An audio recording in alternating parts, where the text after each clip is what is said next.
King Charles wanted Meghan at coronation, but Palace will be relieved she isn't coming. King Charles III appears to be showing that, unlike his beloved mother and grandmother, he is desperate to heal fractures within the family, a royal expert has claimed. So guys, as we get right into the full story, please do ensure to subscribe if you haven't, turn on the post bell notification to always stay notified whenever I post a new video. Consider liking the video and please watch right up to the very end.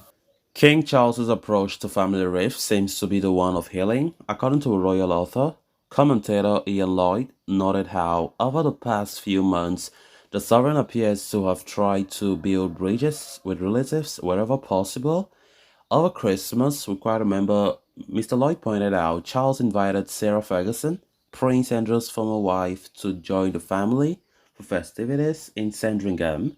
Why she wasn't included on the coronation guest list this time around, the Duchess of York revealed she will still celebrate the historic event alongside the royal family over the weekend, as she will be at the coronation concert on Sunday. Mr. Lloyd, author of the newly released book The Throne, noted how the king's approach to rift within the family seems different from the one Queen Elizabeth II and the Queen Mother maintained for decades when it came to the Duke and Duchess of Windsor. He told the Express, "He seems to be a king who wants to heal divisions, whereas the Queen and her mother kept that division going with the Duke of Windsor because I think they didn't want to heal it. They didn't want the Duchess of Windsor over here because I think they would have been frightened of their popularity and that he could damage the monarchy."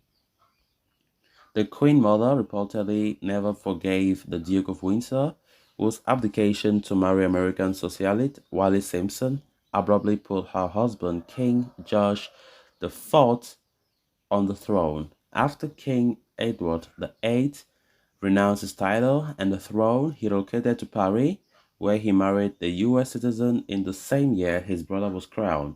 Author Ingrid Seward previously said the Queen Mother's attitudes to the Windsor bordered on a vendetta. The Windsors couldn't return freely to the UK without the consent of the monarch and were not invited to the coronations of either King George VI or Queen Elizabeth II. Mr. Lloyd recalled how the king or the queen mother didn't welcome the request of her doting grandson Charles to bring back his great uncle and former monarch to Britain. He said, the then Prince Charles did have a private meeting with the Duke of Windsor, and then afterwards he tried to talk the queen mother into accepting the Windsor back in Britain. He thought it was so sad to have this old couple alone in Paris, but she wouldn't have it. So the Queen and her mother were very, I suppose, unforgiving with the Windsors. They were so unforgiving with the Windsors. Charles seems to be different and he's more into healing, reconciliation. Rather than it being a snub, Mr. Lloyd believed the Duchess of York was not invited to the coronation service simply because it could have drawn attention away from the main event.